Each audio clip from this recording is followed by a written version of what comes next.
Starting a cassava flour production business.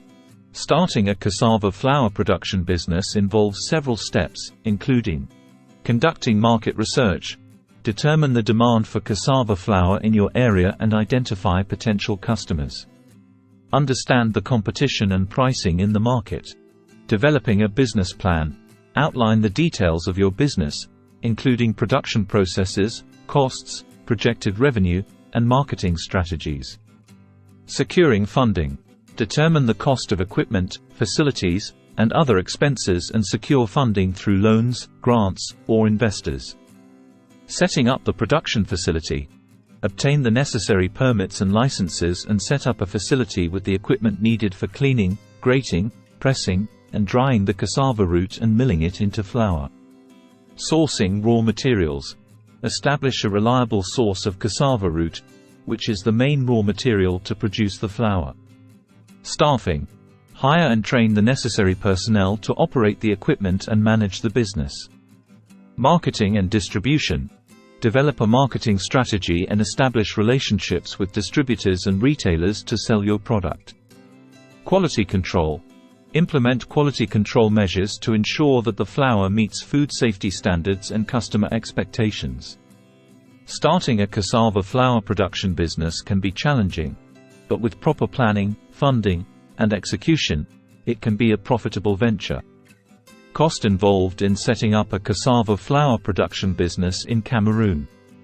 The cost of setting up a cassava flour production business in Cameroon can vary depending on several factors, such as the scale of the operation, the equipment and facilities required, and the location of the business within the country. Equipment.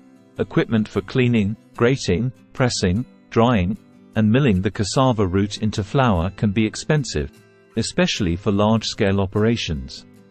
Facility. The cost of leasing or purchasing a facility to produce the flour.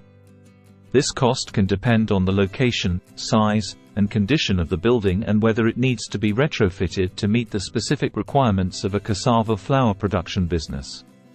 Raw materials. The cost of sourcing the cassava root from farmers or suppliers. The cost of the raw materials can depend on the location, season, and transportation costs, as well as the price agreed upon with the suppliers. Staffing. The cost of hiring and training personnel to operate the equipment and manage the business. Legal and regulatory. The cost of obtaining permits, licenses, and insurance. Marketing and distribution. The cost of developing a marketing strategy and establishing relationships with distributors and retailers to sell the product. Working capital. The cost of funding day-to-day operations, such as wages, utilities, and inventory. Thanks for watching. Please subscribe, like and share our YouTube channel with family, friends and colleagues.